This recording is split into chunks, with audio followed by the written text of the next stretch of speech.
Certa vez, quando tinha 6 anos, vi num livro sobre a Floresta Virgem, Histórias Vividas, uma imponente gravura.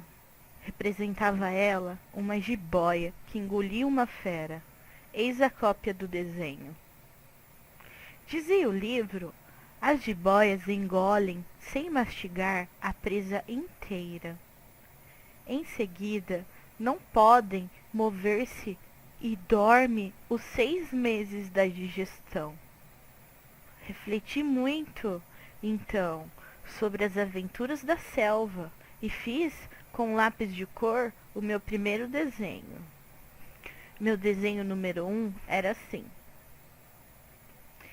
Mostrei minha obra-prima às pessoas grandes e perguntei se o meu desenho lhes fazia medo. Responderam-me: por que é que um chapéu faria medo? Meu desenho não representava um chapéu. Representava uma jiboia digerindo um elefante. Desenhei então o interior da jiboia, a fim de que as pessoas grandes pudessem compreender. Elas têm sempre necessidade de explicações. Meu desenho número 2 era assim. As pessoas grandes aconselhavam-me a deixar de lado os desenhos de jiboias abertas ou fechadas e dedicar-me de preferência à geografia, à história, ao cálculo, à gramática. Foi assim que abandonei, aos 6 anos, uma esplêndida carreira de pintor. Eu fora desencorajado pelo insucesso do meu desenho número 1 e do meu desenho número 2. As pessoas grandes não compreendem nada sozinhas e é cansativo para as crianças estar toda hora explicando. Tive, pois, de escolher uma outra profissão e aprendi a pilotar aviões. Voei, por assim dizer, por todo o mundo e a geografia, é claro, me ensinou muito. Sabia distinguir num relance a China e o Arizona. É muito útil quando se está perdido na noite. Tive assim, no decorrer da vida, muitos contatos com muita gente séria. Vivi muito no meio das pessoas grandes. Vi-as muito de perto. Isso não melhorou de modo algum a minha antiga opinião. Quando encontrava uma que me parecia um pouco lúcida, fazia com ela a experiência do meu desenho número 1, que sempre conservei comigo. Mas queria saber se ela era verdadeiramente compreensiva. Mas respondia sempre: é um chapéu. Então eu não lhe falava nem de jiboias, nem de florestas virgens, nem de estrelas. Punha-me ao seu alcance, falava de bridge, golfe, de política e de gravatas. E a pessoa grande ficava encantada de conhecer um homem tão razoável. Vivi, portanto, só, sem amigo com quem pudesse realmente conversar.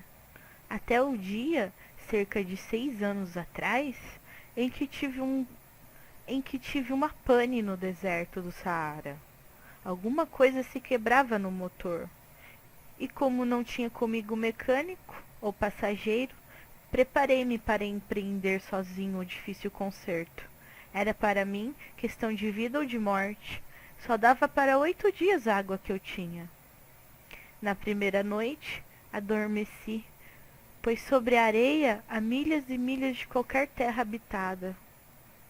Estava mais isolado que o náufrago numa tábua perdido no meio do mar. Imagine então a minha surpresa, quando ao despertar do dia, uma vozinha estranha me acordou. Dizia: por favor, desenha-me um carneiro. Hein? Desenha-me um carneiro. Pus-me de pé, como atingido por um raio. Esfreguei os olhos, olhei bem e vi um pedacinho de gente inteiramente extraordinário, que me considerava com gravidade. Eis o melhor retrato que mais tarde consegui fazer dele.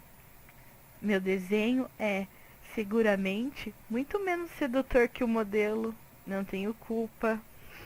fora desencorajados aos 6 anos da minha carreira de pintor, e só aprendera a desenhar jiboias abertas e fechadas. Olhava, pois essa aparição com os olhos redondos de espanto. Não esqueçam que eu me achava a milhas e milhas de qualquer terra habitada. Ora, o meu homenzinho não me parecia nem perdido, nem morto de fadiga, nem morto de fome, de sede ou de medo. Não tinha absolutamente a aparência de uma criança perdida no deserto, a milhas de uma região habitada. Quando pude enfim articular uma palavra, perguntei-lhe: "Mas que fazes aqui?" E ele repetiu então, brandamente, como uma coisa muito séria: "Por favor, desenha-me um carneiro." Quando o mistério é muito impressionante, a gente não ousa desobedecer. Por mais absurdo que aquilo me parecia, a milhas de todos os lugares habitados e em perigo de morte, tirei do bolso uma folha de papel e uma caneta. Mas lembrei-me então que eu havia estudado de preferência geografia, história, cálculo e gramática, e disse ao garoto, com um pouco de mau humor, que eu não sabia desenhar. Respondeu-me: "Não tem importância, desenha-me um carneiro." Como jamais houvesse desenhado um carneiro, refiz para ele um dos únicos desenhos que sabia, o da jiboia fechada, e fiquei estupefato de ouvir o garoto replicar: "Não, não, eu não quero um elefante numa jiboia. A jiboia é perigosa e o elefante toma muito espaço. Tudo é pequeno onde eu moro. Precisa de um carneiro. Desenha-me um carneiro." Então eu desenhei. Olhou atentamente e disse: "Não, esse já está muito doente. Desenha-me outro." Desenhei de novo, mas meu amigo sorriu com indulgência. "Bem vês que isso não é um carneiro, é um bode. Olha os chifres." Fiz mais uma vez o desenho, mas ele foi recusado com os precedentes. "Este aí é muito velho. Quero um carneiro que viva muito." Então, perdendo a paciência, como tinha pressa de desmontar o motor, rabisquei o desenho ao lado e arrisquei: "Esta é a caixa. O carneiro está dentro." Mas fiquei surpreso de ver iluminar a face do meu pequeno juiz. Era assim mesmo que eu queria. Será preciso muito capim para este carneiro? Por quê? Porque é muito pequeno onde eu moro. Qualquer coisa chega. Eu te dei um carneirinho de nada. Inclinou a cabeça sobre o desenho. Não, não é tão pequeno assim. Olha, adormeceu. E foi deste modo que eu travei conhecimento, um dia, com um pequeno príncipe. Levei muito tempo para compreender de onde ele viera. O príncipezinho, que me fazia milhares de perguntas, não parecia sequer escutar as minhas. Palavras pronunciadas ao acaso é que foram pouco a pouco revelando tudo. Assim, quando viu pela primeira vez meu avião, não vou desenhá-lo aqui, é muito complicado para mim, perguntou-me bruscamente: "Que coisa é aquela?" "Não, não é uma coisa. Aquilo voa. É um avião, o meu avião." Eu estava orgulhoso de comunicar que eu voava. Então ele exclamou: "Como? Tu caíste do céu?" "Sim", disse eu modestamente. "Ah, como é engraçado." E o príncipezinho deu uma bela risada, que me irritou profundamente. E o príncipezinho deu uma bela risada, que me irritou profundamente. Gosto que levem a sério as minhas desgraças. E em seguida acrescentou: "Então, tu também vens do céu? De que planeta és tu?" Vislumbrei um clarão no mistério da sua presença. Interroguei bruscamente: Tu vens então de outro planeta? Mas ele não me respondeu. Balançava lentamente a cabeça, considerando o avião. É verdade, que nisso aí não podes ter vindo de longe. Mergulhou então num pensamento que durou muito tempo. Depois, tirando do bolso o meu carneiro, ficou contemplando seu tesouro. Poderão imaginar que eu ficaria intrigado com aquela semi-confidência sobre os outros planetas. Esforcei-me então por saber mais um pouco. De onde vens, meu bem? Onde é tua casa? Para onde queres levar meu carneiro? Ficou meditando em silêncio e respondeu depois. O bom é que a caixa que me deste poderá de noite servir de casa. Sem dúvida. E se tu fores bonzinho, darei também uma corda para amarrá-lo durante o dia e uma estaca. A proposta pareceu chocá-lo. Amarrar? Que ideia esquisita! Mas se tu não amarras, ele vai-se embora e se perde. E meu amigo deu uma nova risada. Mas onde queres que ele vá? Não sei. Por aí, andando sempre para frente. Então o príncipezinho observou muito sério. Não faz mal, é tão pequeno onde eu moro. E depois, talvez com um pouco de melancolia, acrescentou ainda. Quando a gente anda sempre para frente, não pode mesmo ir longe. Eu aprendera, pois, uma segunda coisa, importantíssima. O seu planeta de origem era um pouco maior que uma casa. Não era surpresa para mim. Sabia que além dos grandes planetas, Terra, Júpiter, Marte ou Vênus, aos quais se deram nomes, há centenas e centenas de outros, por vezes tão pequenos que mal se veem no telescópio. Quando o astrônomo descobre um deles, dá-lhe por nome um número. Chama-o, por exemplo, asteroide 3251. Tenho sérias razões para supor que o planeta de onde vinha o príncipe era o asteroide B612. Este asteroide só foi visto uma vez ao telescópio, em 1909, por um astrônomo turco.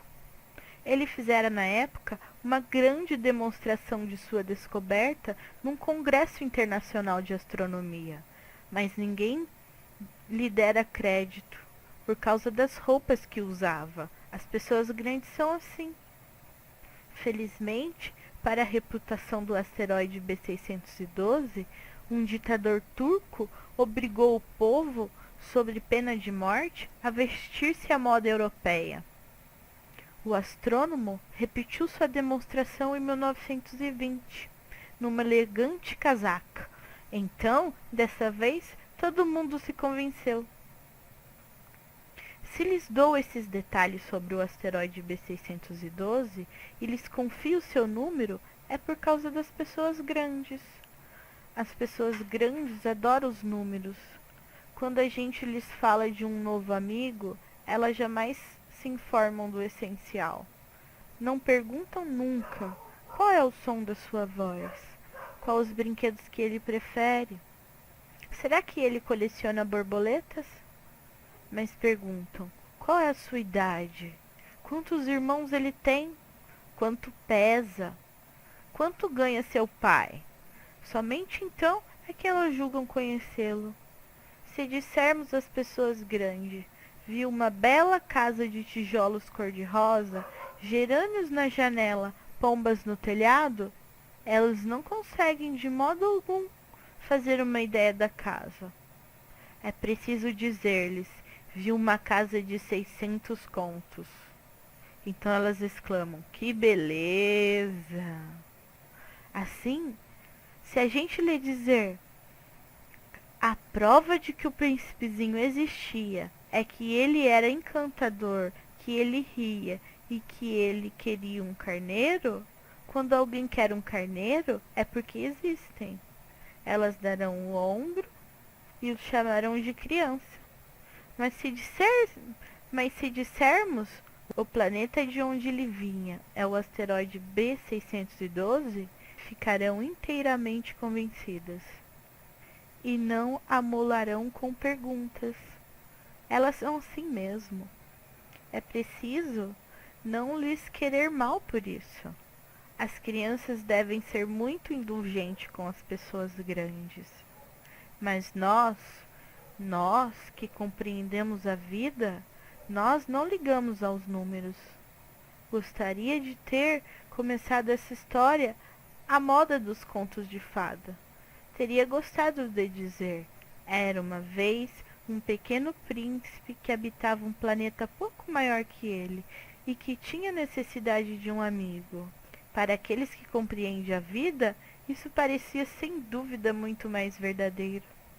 Porque eu não gosto que leiam meu livro levianamente. Dá-me tanta tristeza narrar essas lembranças. Já faz 6 anos que meu amigo se foi com seu carneiro. Se tentar descrevê-lo aqui, é justamente porque não o quero esquecer. É triste esquecer um amigo. Nem todo mundo tem amigo. E eu corro o risco de ficar como as pessoas grandes, que só se interessam por números. Foi por causa disso que eu comprei uma caixa de tintas e alguns lápis também. É duro pôr-me a desenhar na minha idade, quando nunca se fez outra tentativa além das jiboias fechadas e abertas, dos longínquos 6 anos. Experimentarei, é claro, fazer os retratos mais parecidos que puder, mas não tenho muita esperança de conseguir. Um desenho parece passável, outro já é inteiramente diverso. Engano-me também no tamanho, ora o príncipezinho está muito grande, ora pequeno demais. Hesito também quanto à cor do seu traje. Vou arriscando então, aqui e ali. Enganar-me-ei, provavelmente em detalhes dos mais importantes, mas é preciso desculpar. Meu amigo nunca dava explicações. Julgava-me talvez semelhante a ele, mas infelizmente não sei ver carneiros através de caixa. Sou um pouco como as pessoas grandes.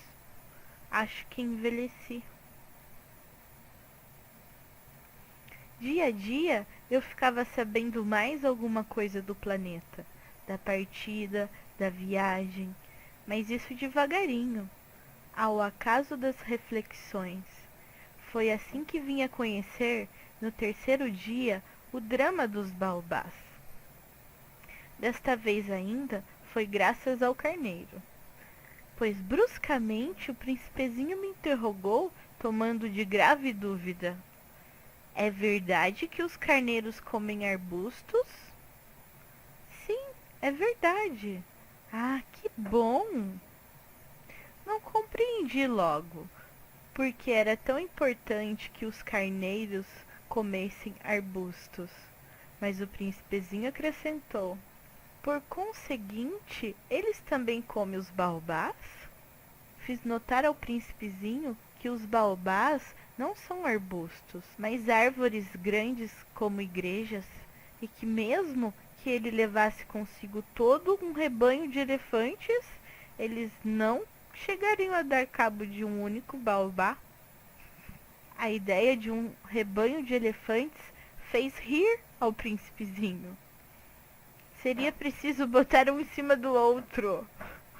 Mas notou em seguida sabiamente: os baobás, antes de crescer, são pequenos. É fato. Mas por que desejas tu que os carneiros comam os baobás pequenos? Por que haveria de ser? Respondeu-me, como se tratava de uma evidência. E foi-me preciso um grande esforço de inteligência para compreender sozinho esse problema. Com efeito, no planeta do príncipezinho havia, como em todos os outros planetas, ervas boas e más. Por conseguinte, sementes boas de ervas boas, sementes más de ervas más. Mas as sementes são invisíveis. Elas dormem no segredo da terra até que uma cisme de despertar. Então ela espreguiça e lança timidamente para o sol um inofensível galhinho. Se for de roseira ou rabanete, podemos deixar que a cresça. Podemos deixar que cresça à vontade. Mas quando se trata de uma planta ruim, é preciso arrancar logo. Mal a tenhamos conhecido. Ora, havia sementes terríveis no planeta do Príncipezinho. As sementes de baobás. O solo do planeta estava infestado. E o baobá, se a gente não custa a descobri-lo, nunca mais se livra dele. Atravanca todo o planeta, perfura-o com suas raízes, e se o planeta é pequeno e os baobás numerosos, o planeta acaba rachando. É uma questão de disciplina. É uma questão de disciplina, me disse mais tarde o príncipezinho. Quando a gente acaba o toalete da manhã, começa a fazer com cuidado a toalete do planeta. É preciso que a gente se conforme em arrancar regularmente os baobás, logo que se distingam das roseiras, com as quais muitos se parecem quando pequenos. É um trabalho sem graça, mas de fácil execução. E um dia aconselhou-me a tentar um belo desenho que fizesse essas coisas entrarem de uma vez na cabeça das crianças. Se algum dia tiver de viajar, explicou-me, poderá ser útil para elas. Às vezes, não há inconveniente em deixar um trabalho para mais tarde, mas quando se trata de baobás, é sempre uma catástrofe. Conheci um planeta habitado por um preguiçoso. Havia deixado 3 arbustos. De acordo com as indicações do príncipezinho, desenhei o tal planeta. Não gosto de tomar o tom de moralista, mas os perigos dos baobás são tão poucos conhecidos e tão grande os riscos daquele que se perdesse num asteroide que ao menos uma vez faço exceção à minha reserva. E digo, portanto, meninos, cuidado com os baobás. Foi para advertir meus amigos de um perigo que há tanto tempo os ameaçava, como a mim, sem que pudéssemos suspeitar, que tanto caprichei naquele desenho. A lição que eu dava valia a pena. Perguntaram, talvez, por que não há neste livro outros desenhos tão grandiosos como o desenho dos baobás? A resposta é simples. Tentei, mas não consegui. Quando desenhei os baobás, estava inteiramente possuído pelo sentimento de urgência.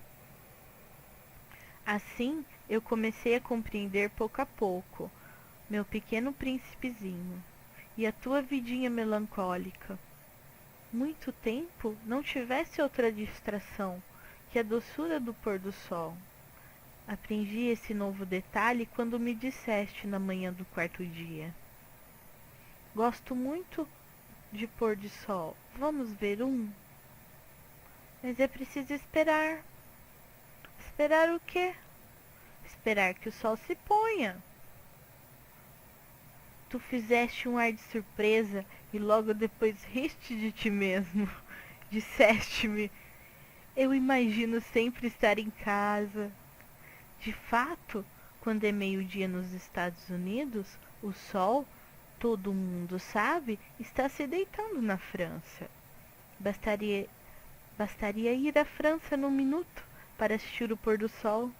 Infelizmente, a França é longe demais. Mas no teu pequeno planeta, bastava apenas recuar um pouco a cadeira e contemplavas o crepúsculo todas as vezes que desejavas. Um dia vi o sol se pôr 43 vezes.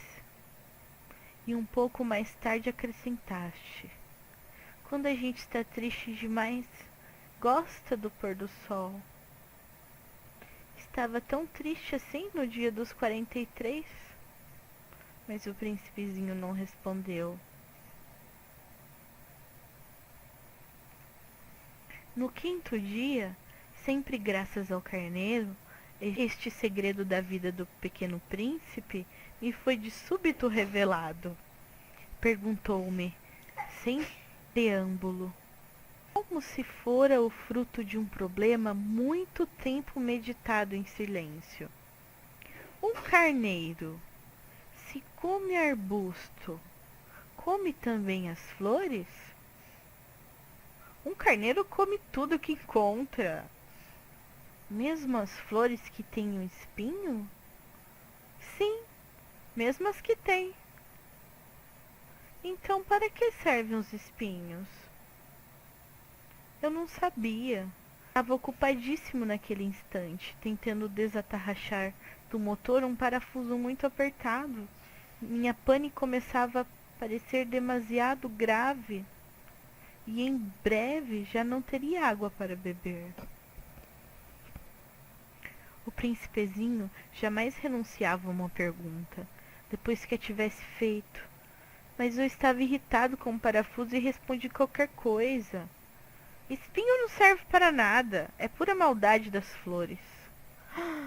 Oh! Mas após um silêncio, ele me disse com uma espécie de rancor. Não acredito! As flores são fracas, ingênuas, defendem-se como podem. Elas se julgam terríveis com seus espinhos.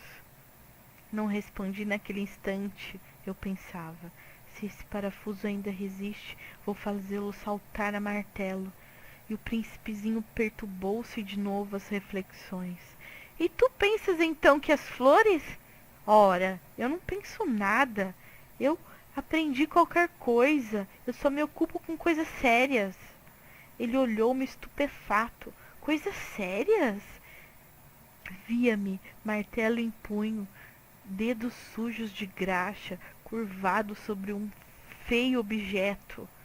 Tu fala como as pessoas grandes. Senti um pouco de vergonha, mas ele acrescentou implacável. Tu confunde todas as coisas, misturas tudo. Estava realmente muito irritado. Sacudia ao vento os cabelos de ouro. Eu não conheço. Eu conheço um planeta onde há um sujeito vermelho, quase roxo, nunca cheirou uma flor, nunca olhou uma estrela, nunca amou ninguém, nem fez outra coisa senão somas. E o dia todo repete como tu, eu sou um homem sério, eu sou um homem sério. E isso faz inchar-se de orgulho, mas ele não é um homem, é um cogumelo. Um o quê? Um cogumelo. O príncipezinho estava agora pálido de cólera. Há milhões e milhões de anos que as flores fabricam espinhos.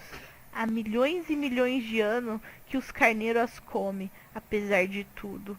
E não será sério procurar compreender por que perdem tanto tempo fabricando espinhos inúteis? Não terá importância a guerra dos carneiros e das flores? Não será mais importante que as contas do tal sujeito? E se eu, por minha vez, conheço uma flor única no mundo, que só existe no meu planeta, e que um belo dia um carneirinho pode liquidar num só golpe, sem avaliar o que faz? Isso não tem importância? Corou um pouco e continuou em seguida. Se alguém ama uma flor, da qual só existe um exemplar em milhões e milhões de estrelas, isso basta para que seja feliz quando contempla. Ele pensa, minha flor está lá, em algum lugar. Mas se o carneiro come a flor, é para ele bruscamente como se todas as estrelas se apagassem. E isso não tem importância? Não pôde dizer mais nada, pôs-se bruscamente a soluçar. A noite caíra, larguei as ferramentas, ria-me do martelo, do parafuso, da sede e da morte. Havia numa estrela, num planeta, o meu, a terra, um príncipezinho a consolar.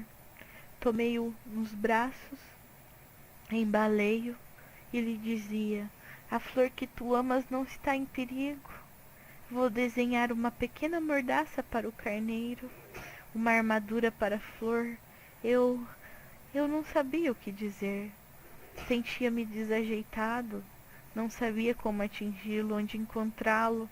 É tão misterioso o país das lágrimas. Pude bem cedo conhecer melhor aquela flor. Sempre houvera no planeta do Pequeno Príncipe flores muito simples, ornadas de uma só fileira de pétalas, e que não ocupavam lugar nem incomodavam ninguém.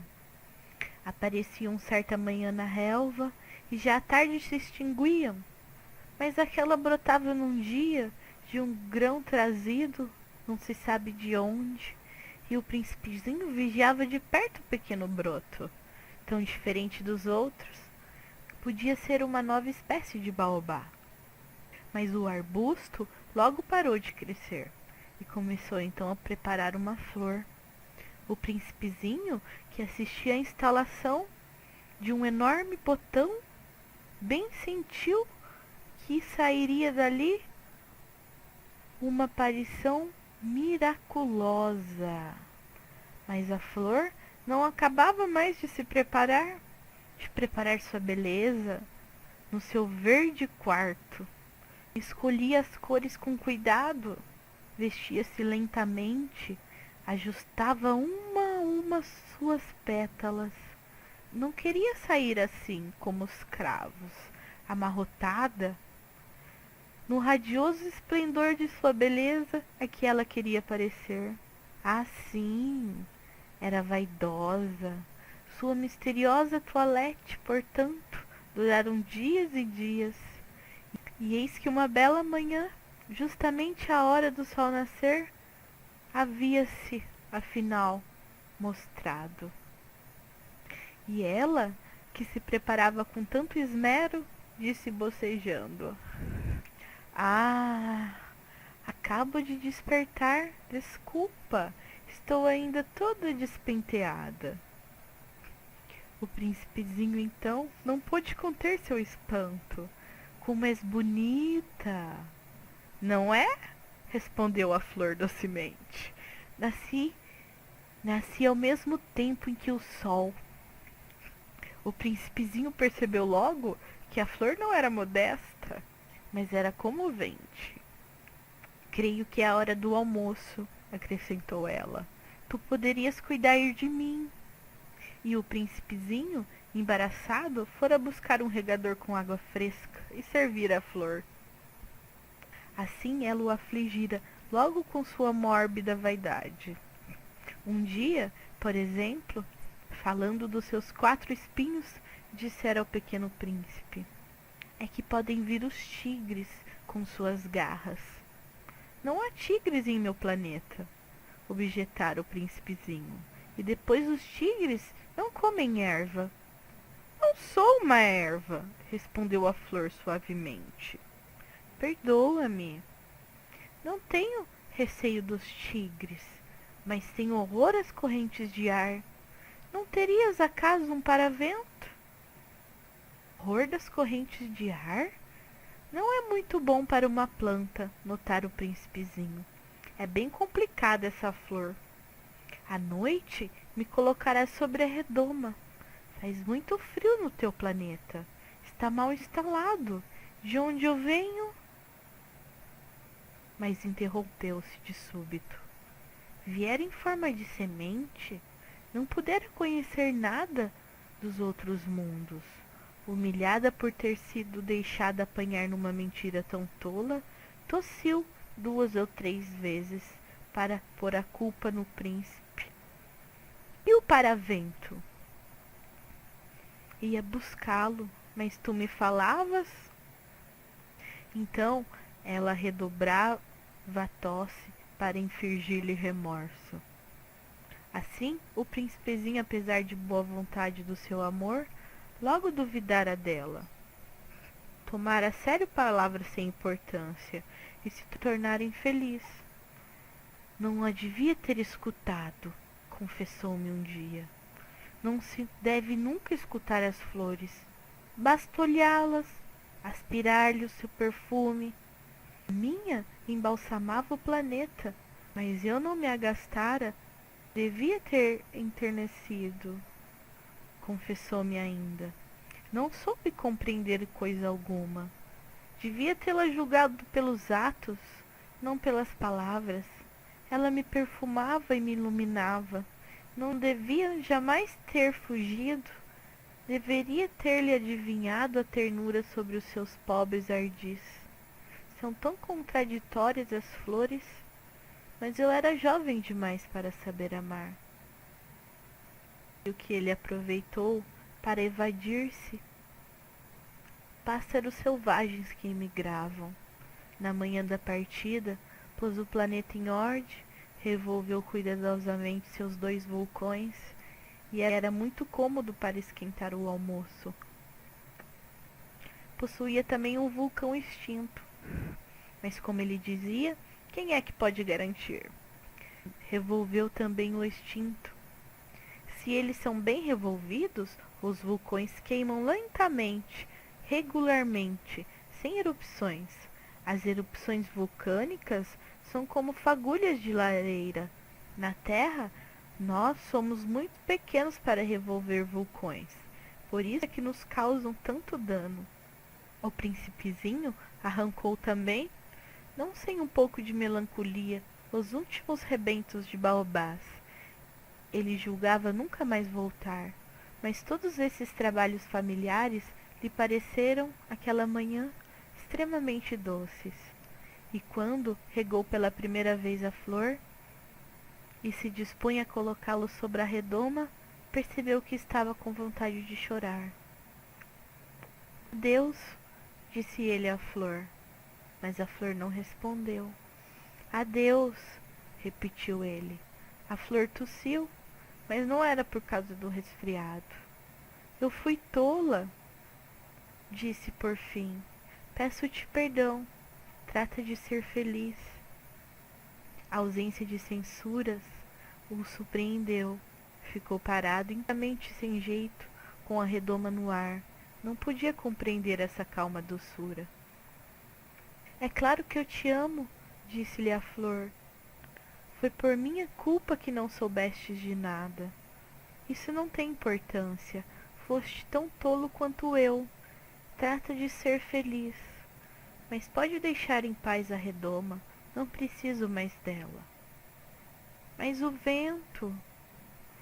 Não estou tão resfriada. O ar fresco da noite me fará bem. Eu sou uma flor. Mas os bichos... É preciso que eu suporte 2 ou 3 larvas se quiser conhecer as borboletas. Dizem que são tão belas. Do contrário, quem virá visitar-me? Tu estarás longe. Quanto aos bichos grandes, não tenho medo deles. Eu tenho as minhas garras. E ela mostrava ingenuamente seus 4 espinhos, e em seguida acrescentou: Não demores assim, que é exasperante. Tu decidiste partir. Vai-te embora. Pois ela não queria que ele a visse chorar. Era uma flor muito orgulhosa. Ele se achava na região dos asteroides 325, 326, 327, 328, 329, 330. Começou, pois, a visitá-los, para procurar uma ocupação e se instruir. O primeiro era habitado por um rei. O rei sentava-se, vestido de púrpura e arminho, num trono muito simples, posto que majestoso. Ah, eis um súdito! Exclamou o rei ao dar com o príncipezinho. E o príncipezinho perguntou a si mesmo: Como pode ele reconhecer-me, se jamais me viu? Ele não sabia que para os reis o mundo é muito simplificado. Todos os homens são súditos. Aproxima-te, para que eu te veja melhor, disse o rei, todo orgulhoso de poder ser rei para alguém. O príncipezinho procurou com os olhos onde sentar-se, mas o planeta estava todo atravancado pelo magnífico manto de arminho. Ficou então em pé. Mas como estava cansado, bocejou. É contra a etiqueta bocejar na frente do rei, disse o monarca. Eu o proíbo. Não posso evitá-lo, disse o príncipezinho confuso. Fiz uma longa viagem e não dormi ainda. Então, disse o rei, eu te ordeno que bocejes. Há anos que não vejo ninguém bocejar. Os bocejos são uma raridade para mim. Vamos, boceja, é uma ordem. Isso me intimida. Eu não posso mais, disse um príncipezinho todo vermelho. Hum, respondeu o rei. Então eu te ordeno, ora bocejares, ora... E ele gaguejava um pouco e parecia vexado. Porque o rei fazia questão fechada que sua autoridade fosse respeitada. Não tolerava desobediência, era um monarca absoluto. Mas como era muito bom, dava ordens razoáveis. Se eu ordenasse, costumava dizer, que um general se transformasse em uma gaivota e o general não me obedecesse, a culpa não seria do general, seria minha. Posso sentar-me? Interrogou timidamente o príncipezinho. Eu te ordeno que te sentes, respondeu-lhe o rei, que puxou majestosamente um pedaço do manto de arminho. Mas o príncipezinho se espantava. O planeta era minúsculo. Sobre quem reinava o rei? Majestade, eu vos peço perdão de ousar interrogar-vos. Eu te ordeno que me interrogues, apressou-se o rei a declarar. Majestade, sobre quem é que reinas? Sobre tudo, respondeu o rei, com uma grande simplicidade. Sobre tudo? O rei, com um gesto discreto, designou seu planeta aos outros e também as estrelas. Sobre tudo isso? Sobre tudo isso, respondeu o rei. Pois ele não era apenas um monarca absoluto, era também um monarca universal. E as estrelas vos obedecem? Sem dúvida, disse o rei. Obedecem prontamente. Eu não tolero indisciplina. Tal poder maravilhou o príncipezinho. Se ele fosse detentor do mesmo, teria podido assistir não a 44, mas a 72, ou mesmo a 100, ou mesmo a 200 pôres do sol no mesmo dia, sem precisar sequer afastar a cadeira. E como se sentisse um pouco triste a lembrança do seu pequeno planeta abandonado, ousou solicitar do rei uma graça. Eu desejava ver o pôr do sol. Fazei-me esse favor? Ordenai ao sol que se ponha? Se eu ordenasse ao meu general voar de uma flor a outra como uma borboleta, ou escrever uma tragédia, ou transformar-se em uma gaivota, e o general não executasse a ordem recebida, quem, ele ou eu estaria errado? Vós, respondeu com firmeza o príncipezinho. Exato, é preciso exigir de cada um o que cada um pode dar, replicou o rei. A autoridade repousa sobre a razão. Se ordenares a teu povo que ele se lance ao mar, farão todos revolução. Eu tenho o direito de exigir obediência, porque minhas ordens são razoáveis. E o meu pôr do sol? Lembrou o príncipezinho, que nunca esquecia a pergunta que houvesse formulado. Teu pôr do sol tu terás. Eu o exigirei, mas eu esperarei na minha ciência de governo que as condições sejam favoráveis. Quando serão? Indagou o príncipezinho. Hein? Respondeu o rei, que consultou inicialmente um grosso calendário. Será lá por volta de... por volta de 7h40 esta noite, e tu verás como eu sou bem obedecido. O príncipezinho bocejou, lamentava o pôr do sol que perdera, e depois já estava se aborrecendo um pouco.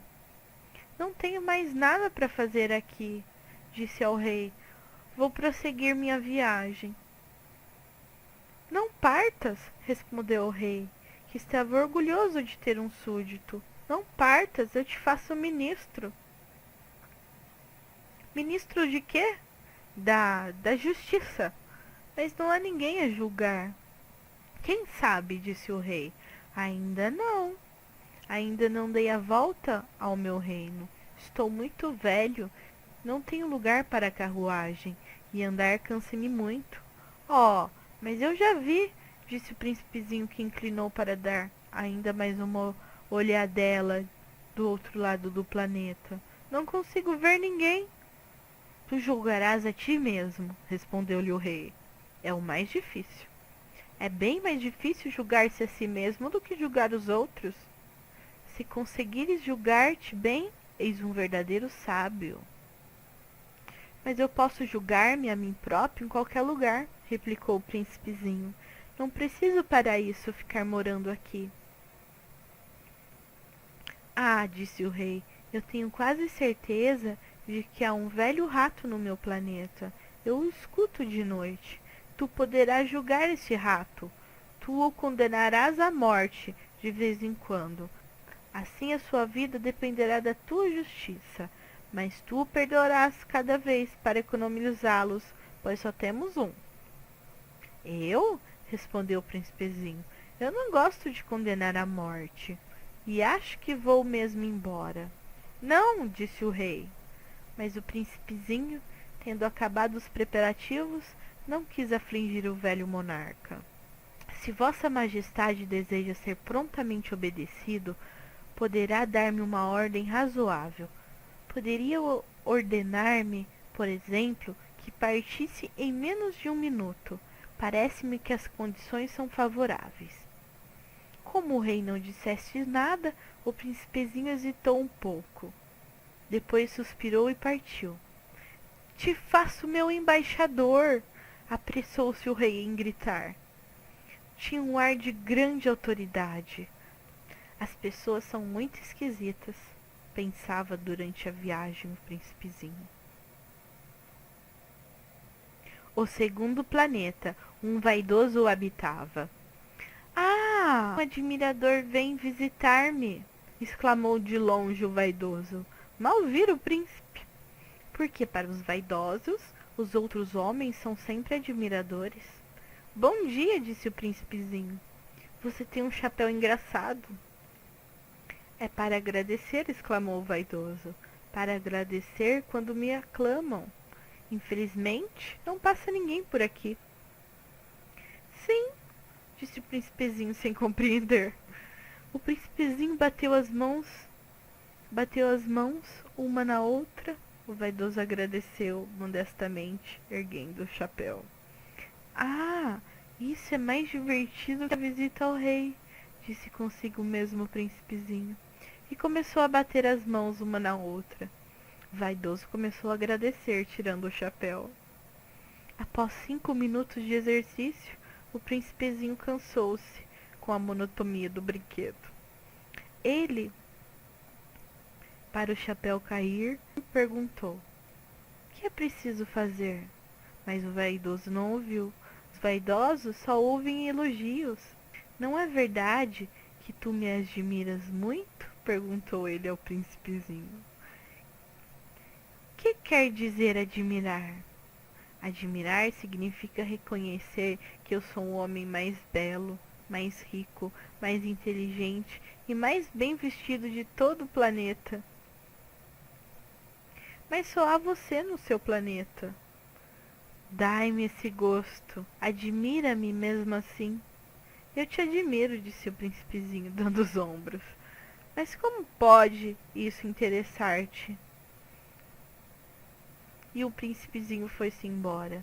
As pessoas grandes são decididamente muito bizarras, ia pensando ele pela viagem afora.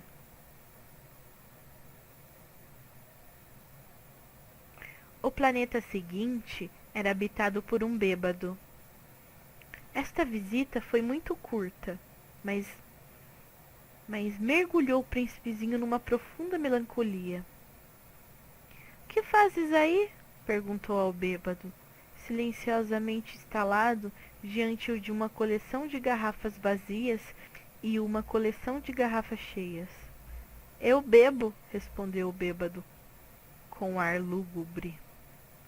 "Por que é que bebes?" perguntou-lhe o príncipezinho. "Para esquecer", respondeu o beberrão. "Esquecer o quê?" indagou o príncipezinho, que já começava a sentir pena.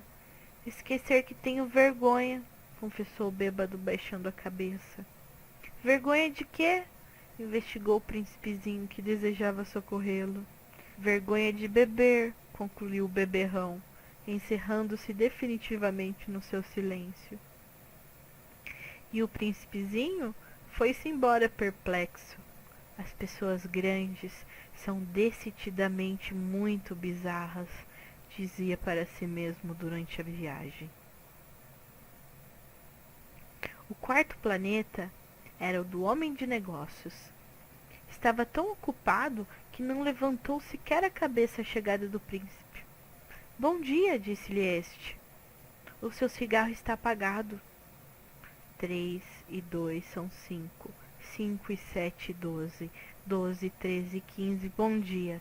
15, 7, 22. 22 e 6, 28. Não há tempo para acender de novo. 26 e 5, 31. Ufa, são, pois, 501.622.731. 500 milhões de quê? Hein?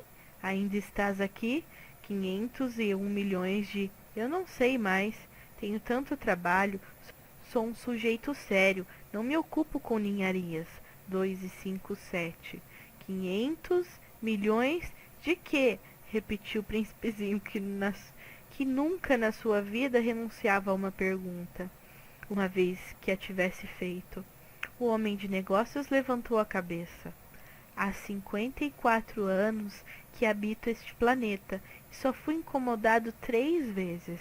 A primeira vez foi há 22 anos por um besouro caído não sei de onde. Fazia um barulho terrível e eu cometi 4 erros na soma. A segunda foi há 12 anos por uma crise de reumatismo, falta de exercício. Não tenho tempo para passeio. Sou um sujeito sério. A terceira é esta. Eu dizia, portanto, 501 milhões. Milhões de quê? O homem de negócios compreendeu que não havia esperança de paz. Milhões dessas coisinhas que se veem às vezes no céu. Moscas? Não, não. Essas coisinhas que brilham. Abelhas? Também não. Essas coisinhas douradas que fazem sonhar os ociosos. Eu cá sou um sujeito muito sério. Não tenho tempo para divagações. Ah, estrelas! Isso mesmo, estrelas. E que fazes tu de 500 milhões de estrelas? Que faço delas? Sim, nada. Eu as possuo. Tu possui as estrelas? Sim, mas eu já vi um rei que... Os reis não possuem, eles reinam sobre. É muito diferente. E de que te serve possuir as estrelas? Serve-me para ser rico. E para que te serve ser rico? Para comprar outras estrelas, se alguém achar.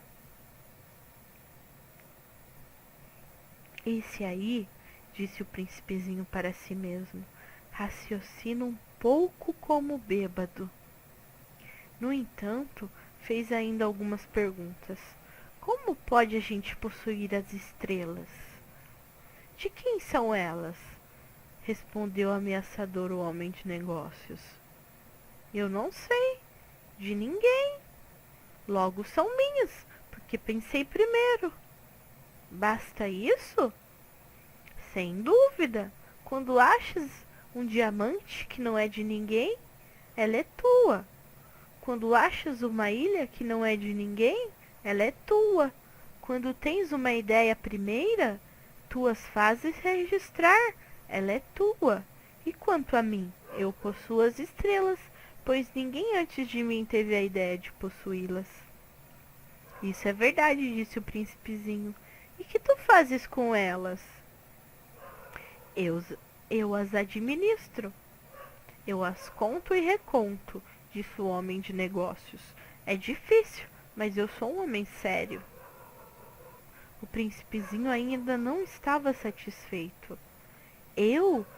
Se possuo um lenço, eu posso colocá-lo em torno do meu pescoço e levá-lo comigo. Se possuir uma flor, posso colher a flor e levá-la comigo. Mas tu não podes colher as estrelas. Não, mas eu posso colocá-las no banco. O que quer dizer isso? Isso quer dizer que eu escrevo num papelzinho o número das minhas estrelas, depois tranco o papel à chave numa gaveta. Só isso? E basta. É divertido, pensou o príncipezinho. É bastante poético, mas não é muito sério.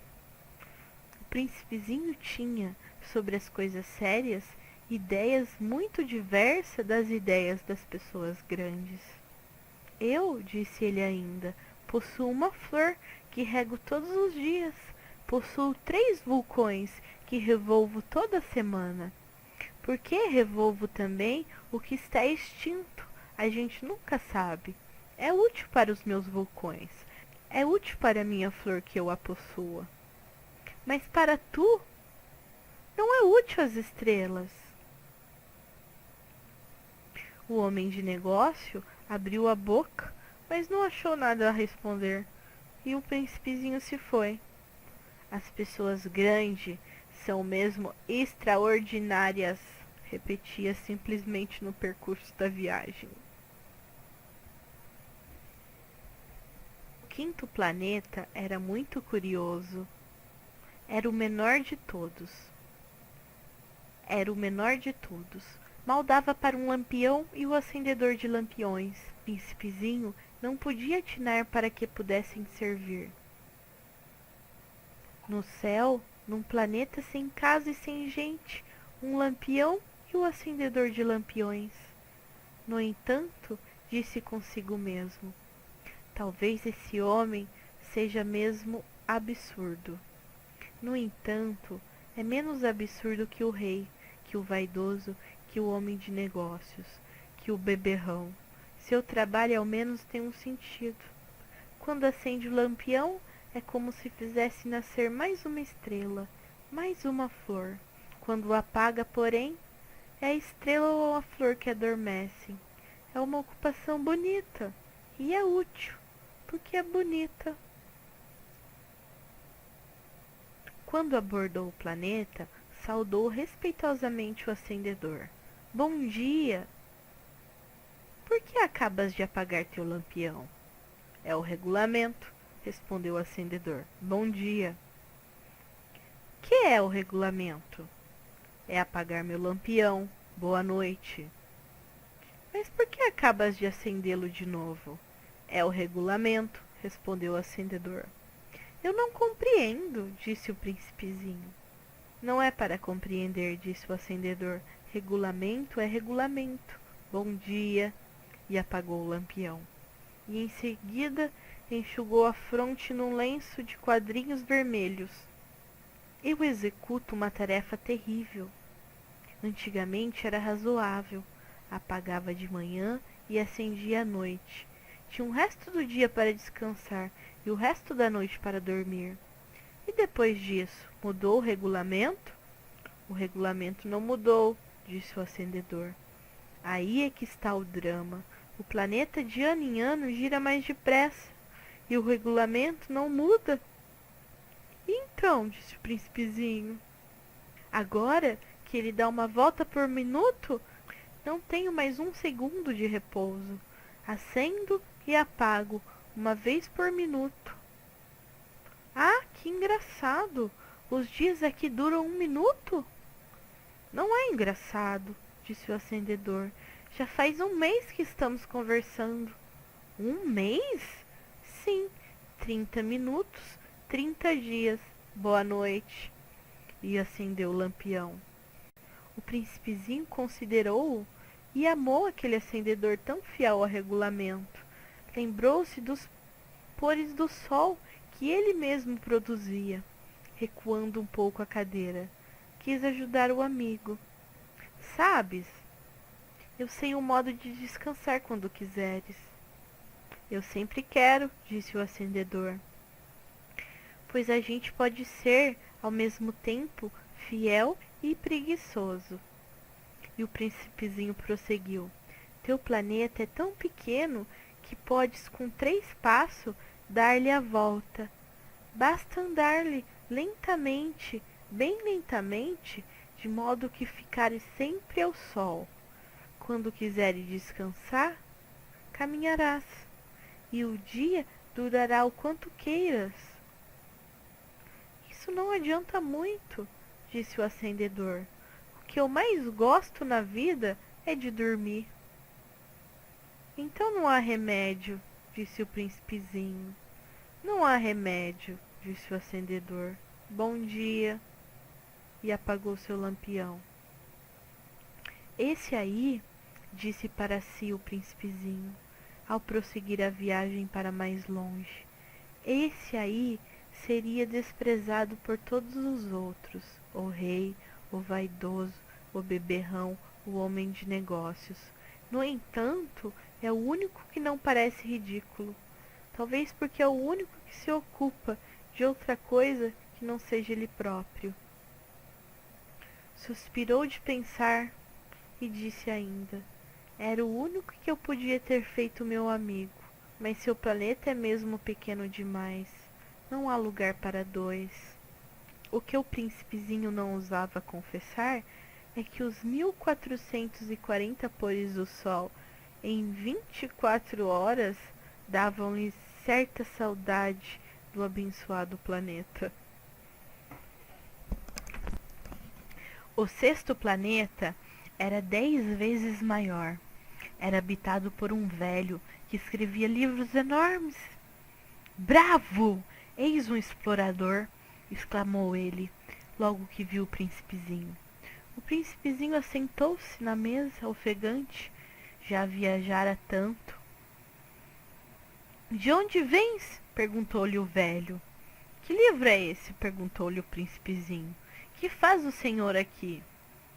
Sou geógrafo, respondeu o velho. Que é um geógrafo? Perguntou o príncipezinho. É um sábio que sabe onde se encontram os mares, os rios, a cidade, as montanhas, os desertos. É bem interessante, disse o príncipezinho. Eis afinal uma verdadeira profissão. E lançou um olhar em torno de si no planeta do geógrafo. Nunca havia visto um planeta tão majestoso. O seu planeta é muito bonito. Haverá oceanos nele? Como hei de saber? Disse o geógrafo. Ah, o príncipezinho estava decepcionado. E montanhas? Como hei de saber? Disse o geógrafo. E cidades? E rios? E desertos? Como hei de saber? Disse o geógrafo pela 3ª vez. Mas o senhor é geógrafo. É claro, disse o geógrafo, mas não sou explorador. Há uma falta absoluta de exploradores.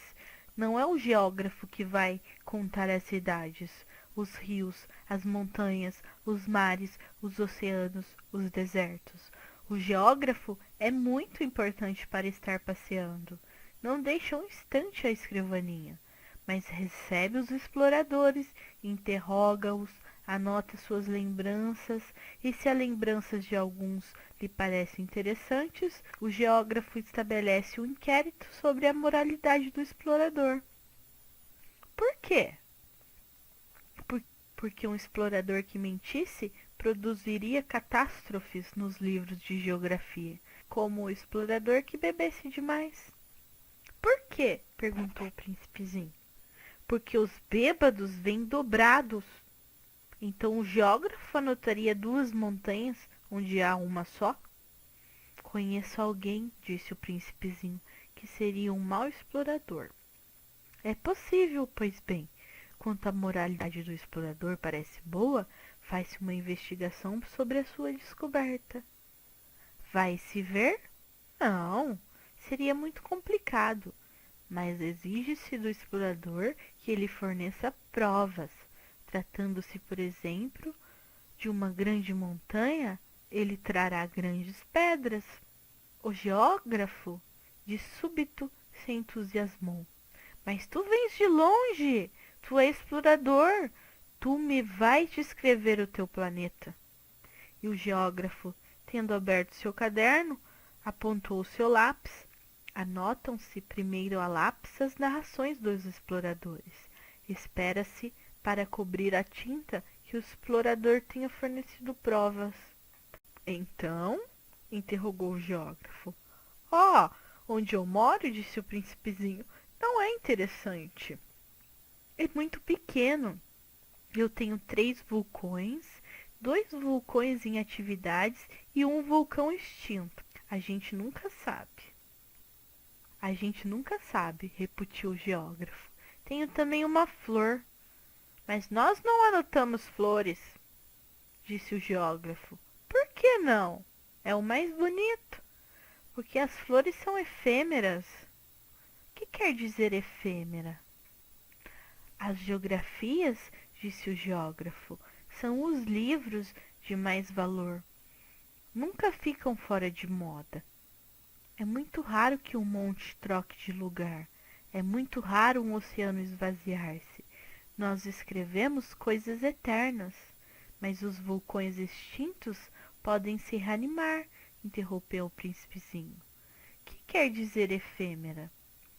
Que os vulcões estejam extintos ou não, isso dá o mesmo para nós, disse o geógrafo.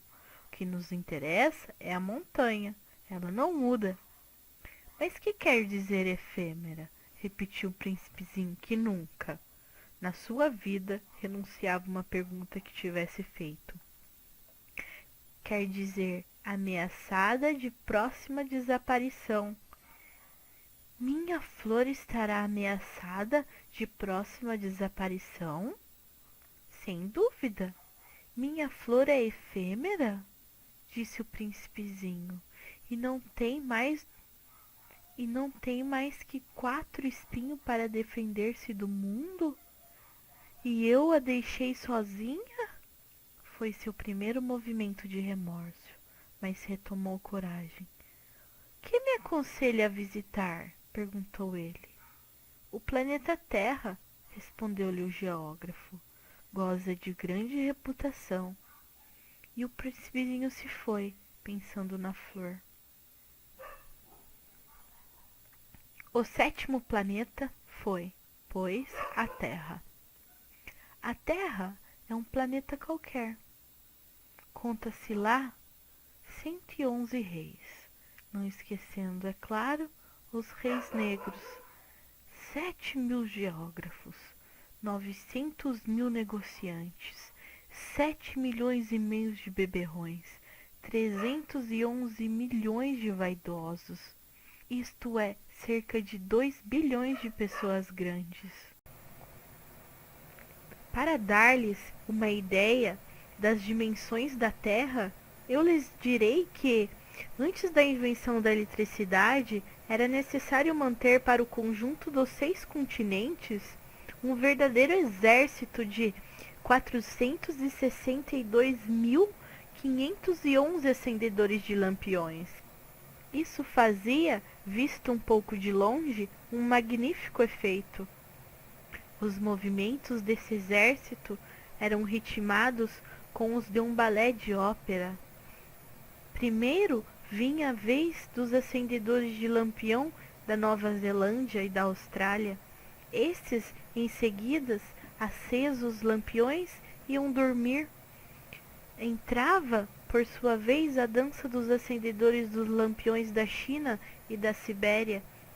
e também desapareciam nos bastidores. Vinha a vez dos acendedores dos lampiões da Rússia e das Índias, depois os da África e da Europa, depois os da América do Sul, os da América do Norte, e jamais se enganavam na ordem de entrada. Quando apareciam em cena, era um espetáculo grandioso. Apenas dois, o acendedor do único lampião do Polo Norte e o seu colega, do único lampião do Polo Sul, levavam vida ociosa e descuidada. Trabalhavam 2 vezes por ano. Quando a gente quer fazer graça, mente um pouco. Não fui lá muito honesto ao lhe falar dos acendedores de lampiões. Corro o risco de dar àqueles que não conhecem o nosso planeta uma falsa ideia dele. Os homens ocupam, na verdade, muito pouco lugar na superfície da Terra.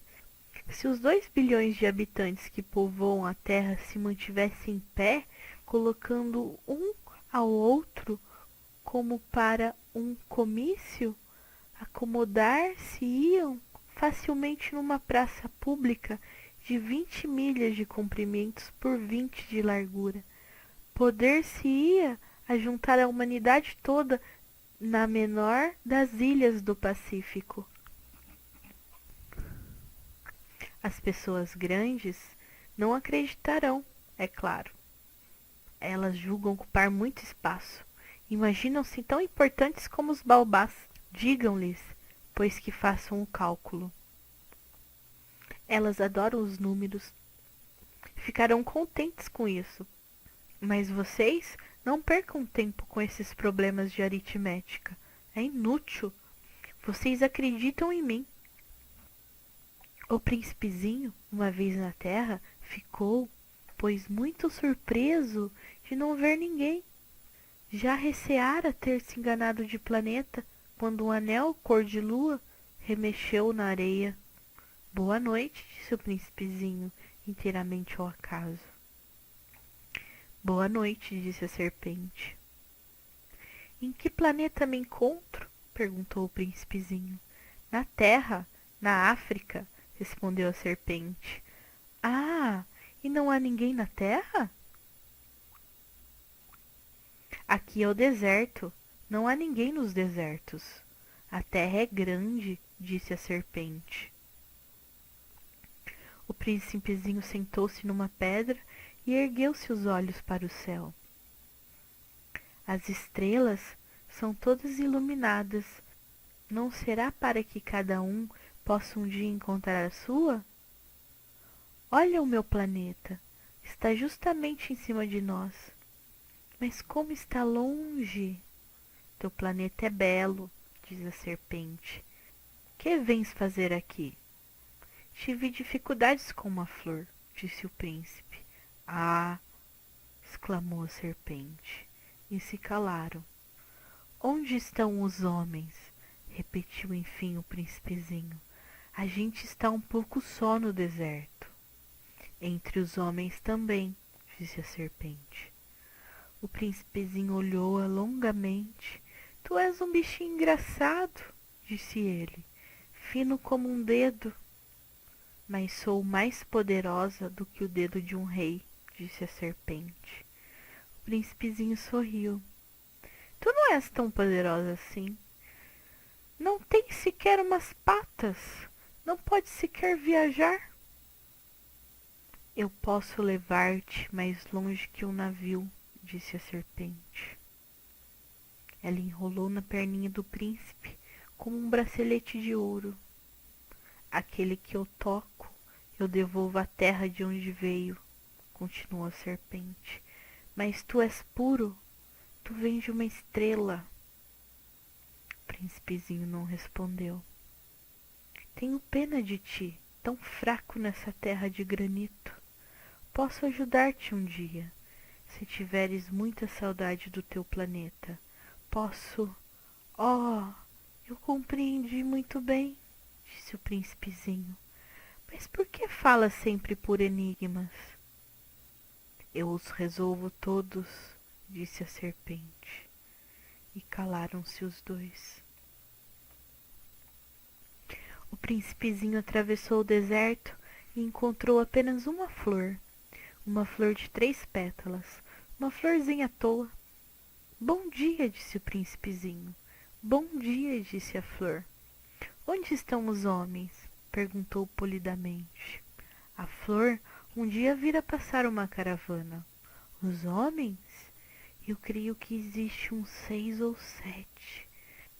Vi-os há muitos anos, mas não se pode nunca saber onde se encontram. O vento os leva. Eles não têm raízes. Eles não gostam das raízes. Adeus, disse o príncipezinho. Adeus, disse a flor. O príncipezinho escalou uma grande montanha. As únicas montanhas que conheceram eram 3 vulcões que lhe davam pelo joelho. O vulcão extinto servia-lhe de tamborete. De montanha tão alta, pensava ele, verei todo o planeta e todos os homens. Mas só viu agulhas de pedras pontudas. Bom dia, disse ele inteiramente ao léu. Bom dia, bom dia, bom dia, respondeu o eco. Quem és tu?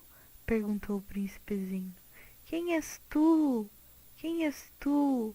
Quem és tu? Respondeu o eco. Sede meus amigos, estou só, disse ele. Estou só, estou só, estou só, respondeu o eco. Que planeta engraçado, pensou então. É todo seco, pontudo e salgado, e os homens não têm imaginação, repetem o que a gente diz. No meu planeta eu tinha uma flor, e era sempre ela que falava primeiro. Mas aconteceu que o príncipezinho, tendo andado muito tempo pelas areias, pelas rochas e pela neve, descobriu enfim uma estrada, e as estradas vão todas na direção dos homens. Bom dia, disse ele. Era um jardim cheio de rosas. Bom dia, disseram as rosas. O príncipezinho contemplou-as. Eram todas iguais à sua flor. Quem é? Perguntou ele estupefato. Somos rosas, disseram as rosas. Ah! Exclamou o príncipezinho. Ele sentiu-se extremamente infeliz. Sua flor lhe havia contado que ela era a única da sua espécie em todo o universo. E eis que havia 5.000 igualzinhas num só jardim.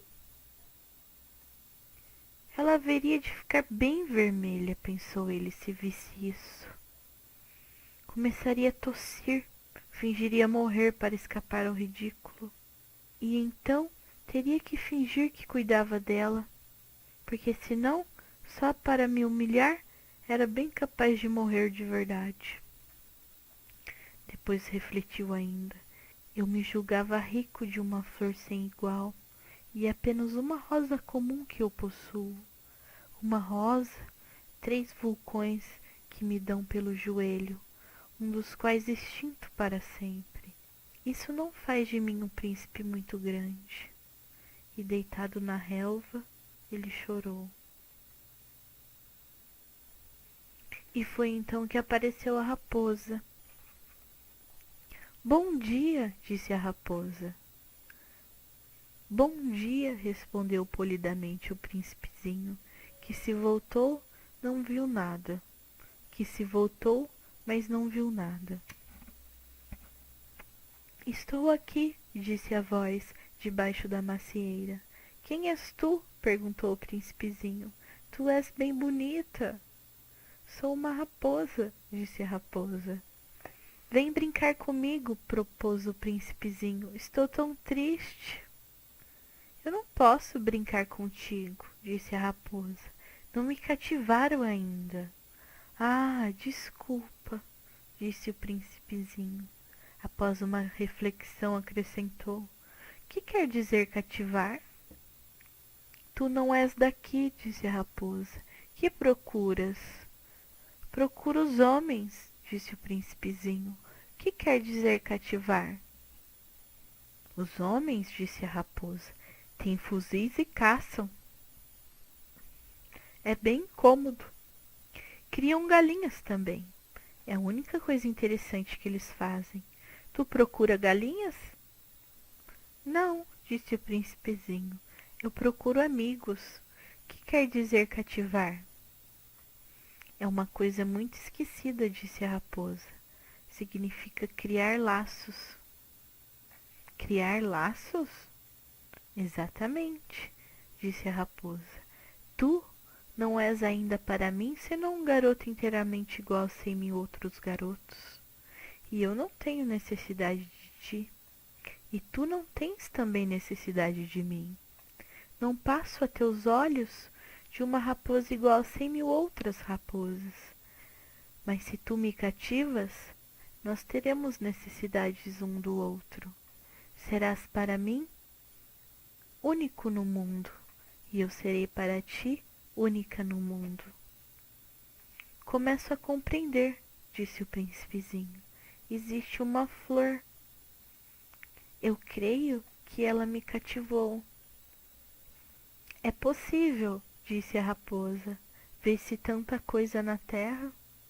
Oh, não foi na terra, disse o príncipezinho. A raposa pareceu intrigada. Num outro planeta? Sim. Há caçadores nesse planeta? Não. Que bom. E galinhas? Também não. Nada é perfeito, suspirou a raposa. Mas a raposa voltou à sua ideia. Minha vida é monótona. Eu caço as galinhas e os homens me caçam. Todas as galinhas se parecem e todos os homens se parecem também. E por isso eu me aborreço um pouco. Mas se tu me cativas, minha vida será como cheia de sol. Conhecerei um barulho de passos que será diferente dos outros. Os outros passos me fazem entrar debaixo da terra. O teu me chamará para fora da toca, como se fosse música. E depois, olha, vês, lá longe, os campos de trigo? Eu não como pão. O trigo para mim é inútil. Os campos de trigo não me lembram coisa alguma. E isso é triste. Mas tu tem cabelos cor de ouro. Então será maravilhoso quando me tiveres cativado. O trigo que é dourado fará lembrar-me de ti. E eu amarei o barulho do vento no trigo. A raposa calou-se e considerou por muito tempo o príncipe. Por favor, cativa-me, disse ela. Bem quisera, disse o príncipezinho, mas eu não tenho muito tempo. Tenho amigos a descobrir e muitas coisas a conhecer. A gente só conhece bem as coisas que cativou, disse a raposa. Os homens não têm mais tempo de conhecer coisa alguma. Compram tudo prontinho nas lojas. Mas como não existem lojas de amigos, os homens não têm mais amigos. Se tu queres um amigo, cativa-me. Que é preciso fazer? Perguntou o príncipezinho. É preciso ser paciente, respondeu a raposa. Tu te sentarás primeiro um pouco longe de mim, assim, na relva, e eu te olharei com o canto do olho e tu não dirás nada. A linguagem é uma fonte de mal-entendidos, mas cada dia te sentarás mais perto. E no dia seguinte o príncipezinho voltou. Teria sido melhor voltares à mesma hora, disse a raposa. Se tu vens, por exemplo, às 4 da tarde, desde as 3 eu começarei a ser feliz. Quanto mais a hora for chegando, mais eu sentirei feliz. Às 4 horas, então, estarei inquieta e agitada. Descobrirei o preço da felicidade. Mas se tu venhas qualquer momento, nunca saberei a hora de preparar o coração. É preciso ritos. O que é um rito? Perguntou o príncipezinho. É uma coisa muito esquecida também, disse a raposa. É o que faz com que um dia seja diferente dos outros dias, uma hora das outras horas. Os meus caçadores, por exemplo, possuem um rito. Dançam na quinta-feira com as moças da aldeia. A quinta-feira, então, é o dia maravilhoso. Vou passear até a vinha. Se os caçadores dançassem qualquer dia, os dias seriam todos iguais e eu não teria férias. Assim o príncipezinho cativou a raposa. Mas quando chegou a hora da partida, a raposa disse: "Ah, eu vou chorar." "A culpa é tua", disse o príncipezinho. "Eu não te queria fazer mal, mas tu quiseste que eu te cativasse." "Quis", disse a raposa. "Mas tu vais chorar", disse o príncipezinho. "Vou", disse a raposa. Então não sais lucrando nada." "Eu lucro", disse a raposa, "por causa da cor do trigo." Depois ela acrescentou: "Vai rever as rosas. Tu compreenderás que a tua é única no mundo. Tu voltarás para me dizer adeus, e eu te farei presente de um segredo." Foi o príncipezinho rever as rosas. "Vós não sois absolutamente iguais à minha rosa. Vós não sois nada ainda. Ninguém ainda vos cativou, nem cativastes a ninguém. Sois como era minha raposa. Era uma raposa igual a 100.000 outras, mas eu fiz dela um amigo. Ela é agora única no mundo." E as rosas estavam desapontadas. "Sois belas, mas vazias", disse ele ainda. "Não se pode morrer por vós. Minha rosa, sem dúvida, um transeunte qualquer pensaria que se parece convosco. Ela sozinha é, porém, mais importante que vós todas, pois foi ela que eu reguei, foi ela que eu pus sobre a redoma, foi ela que abriguei com o paravento, foi ela que eu matei as larvas, exceto 2 ou 3 por causa das borboletas. Foi ela que eu escutei queixar-se ou gabar-se, ou mesmo calar-se algumas vezes. É a minha rosa." E voltou então a raposa. "Adeus", disse ele. "Adeus", disse a raposa. "Eis o meu segredo. É muito simples. Só se vê bem com o coração. O essencial é invisível para os olhos." "O essencial é invisível para os olhos", repetiu o príncipezinho a fim de se lembrar. "Foi o tempo que perdeste com a tua rosa que fez tua rosa tão importante." "Foi o tempo que eu perdi com a minha rosa", repetiu o príncipezinho, a fim de se lembrar. "Os homens esqueceram essa verdade", disse a raposa, "mas tu não a deves esquecer. Tu te tornas eternamente responsável por aquilo que cativas. Tu é responsável pela rosa." "Eu sou responsável pela minha rosa", repetiu o príncipezinho, a fim de se lembrar. "Bom dia", disse o príncipezinho. "Bom dia", respondeu o guarda-chaves. "Que fazes aqui?" perguntou-lhe o príncipezinho. "Eu divido os passageiros em blocos de 1000", disse o guarda-chaves. "Despacho os trens que os carregam, ora para a direita, ora para a esquerda." E um rápido iluminado, roncando como um trovão, fez tremer a cabine do guarda-chaves. "Eles estão com muita pressa", disse o príncipezinho. "O que é que estão fazendo?" "Nem o homem da locomotiva sabe", disse o guarda-chaves. E trovejou, em sentido inverso, um outro rápido iluminado. "Já estão de volta?" perguntou o príncipezinho. "Não são os mesmos", disse o guarda-chaves. "É uma troca." "Não estavam contentes onde estavam?"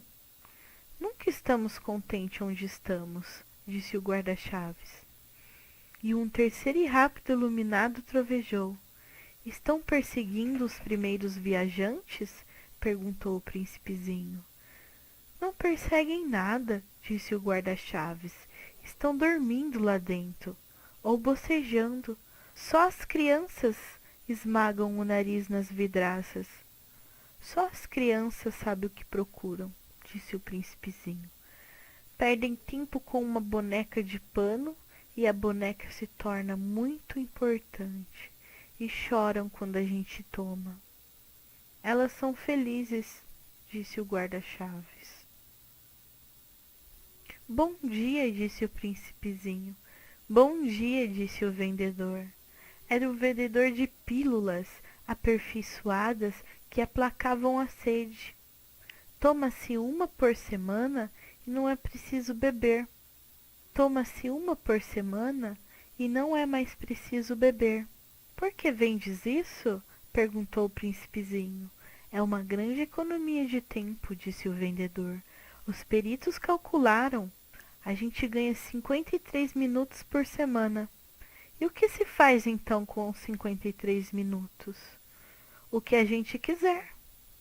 Eu, pensou o príncipezinho, se tivesse 53 minutos para gastar, eu iria caminhando, passo a passo, mãos no bolso, na direção de uma fonte. Estávamos no 8º dia da minha pane. Justamente quando bebi a última gota da minha provisão de água, foi que ouvi a história do vendedor. Ah, disse eu ao príncipezinho, são bem bonitas as tuas lembranças, mas eu não consertei ainda meu avião. Não tenho mais nada para beber. E eu seria feliz. Eu também, se pudesse ir caminhando passo a passo, mãos no bolso, na direção de uma fonte. Minha raposa me disse: meu caro, não se trata mais de raposa. Por quê? Porque vamos morrer de sede. Ele não compreendeu o meu raciocínio e respondeu: é bom ter tido um amigo, mesmo se a gente vai morrer. E eu estou muito contente de ter tido a raposa por amiga.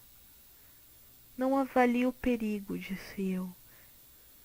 Não tem nunca fome ou sede? Um raio de sol lhe basta? Procuremos um poço. Eu fiz um gesto de desânimo. É um absurdo procurar um poço ao acaso, na imensidão do deserto. No entanto, pusemo-nos a caminho. Já tínhamos andado horas em silêncio quando a noite caiu e as estrelas começaram a brilhar. Eu as via como em sonho, porque tinha um pouco de febre por causa da sede. As palavras do príncipezinho dançavam-me na memória. Tu tens sedes também? Perguntei-lhe, mas não respondeu a minha pergunta. Disse apenas: a água pode ser boa para o coração. Não compreendi sua resposta e calei-me. Eu bem sabia que não adiantava interrogá-lo. Ele estava cansado. Sentou-se, sentei-me junto dele. E após um silêncio, disse ainda: as estrelas são belas por causa de uma flor que não se vê. Eu respondi: é mesmo. E fitei, sem falar, a ondulação da areia enluarada. O deserto é belo, acrescentou. E era verdade. Eu sempre amei o deserto. A gente se senta numa duna de areia, não se vê nada, não se escuta nada, e no entanto, no silêncio, alguma coisa irradia. O que torna belo o deserto, disse o príncipezinho, é que ele esconde o poço em algum lugar. Fiquei surpreso por compreender de súbito essa misteriosa irradiação de areia. Quando eu era pequeno, habitava uma casa antiga e diziam as lendas que ali fora enterrado um tesouro. Ninguém, é claro, o conseguia descobrir, nem talvez mesmo o procurasse, mas ele encantava a casa toda. Minha casa escondia um tesouro no fundo do coração. Quer se trate da casa, das estrelas do deserto, disse eu ao príncipezinho, o que faz a sua beleza é invisível. Disse eu ao príncipezinho, o que faz a sua beleza é invisível. Estou contente, disse ele, que estejas de acordo com a raposa. Como o príncipezinho adormecesse, tomei-o nos braços e prossegui a caminhada. Eu estava comovido, tinha a impressão de carregar um frágil tesouro. Parecia-me, mesmo não haver na terra nada mais frágil. Considerava a luz da lua, a fonte pálida, os olhos fechados, as mechas de cabelo que tremiam ao vento, e eu pensava, o que eu vejo não é mais que uma casca. O mais importante é invisível. Como seus lábios entreabertos esboçassem um sorriso, pensei ainda. O que tanto me comove nesse príncipe adormecido é a sua felicidade a uma flor. É a imagem de uma rosa que brilha nele como a chama de uma lâmpada, mesmo quando dorme. Eu o pressentia então mais frágil ainda. É preciso proteger as lâmpadas com cuidado, um sopro pode apagar. E caminhando assim, eu descobri o poço. O dia estava raiando. Os homens, disse o príncipe, se enfurnam nos rápidos, mas não sabem o que procuram. Então eles se agitam, ficam rodando à toa. E acrescentou, e isso não adianta. O poço a que tínhamos chegado não se parecia de forma alguma com o poço do Saara. Os poços do Saara são simplesmente buracos na areia. Aquele parecia um poço de aldeia, mas não havia aldeia alguma, e eu julgava sonhar. É estranho, disse eu ao príncipezinho. Tudo está preparado, a roldana, o balde e a corda. Ele riu, pegou a corda, fez girar a roldana, e a roldana gemeu como gemem os velhos cataventos quando o vento dormiu por muito tempo. Tu escutas? Disse o príncipe. Estamos acordando o poço. Ele canta. Eu não queria que ele fizesse esforço. Deixa que eu puxe, disse eu. É muito pesado para o seu tamanho. Lentamente içei o balde até em cima e o instalei com cuidado na borda do poço. Nos meus ouvidos permanecia ainda o canto da roldana, e na água, que ainda brilhava, via tremer o sol. Tenho sede dessa água, disse o príncipezinho. Dai-me de beber. E eu compreendi o que ele havia buscado. Levantei-lhe o balde até a boca, ele bebeu de olhos fechados. Era doce como uma festa. Essa água era muito mais do que um alimento. Nascera da caminhada sobre as estrelas, do canto da roldana, do esforço do meu braço. Era boa para o coração, como um presente. Quando eu era pequeno, todo o esplendor do presente de Natal estava também na luz da árvore, na música da missa de meia-noite, na doçura dos risos. Os homens do teu planeta, disse o príncipezinho, cultivam 5.000 rosas num mesmo jardim e não encontram o que procuram. Não encontram, respondi. E, no entanto, o que eles buscam poderiam ser achado numa só rosa ou num pouquinho d'água. É verdade. E o príncipezinho acrescentou, mas os olhos são cegos, é preciso buscar com o coração.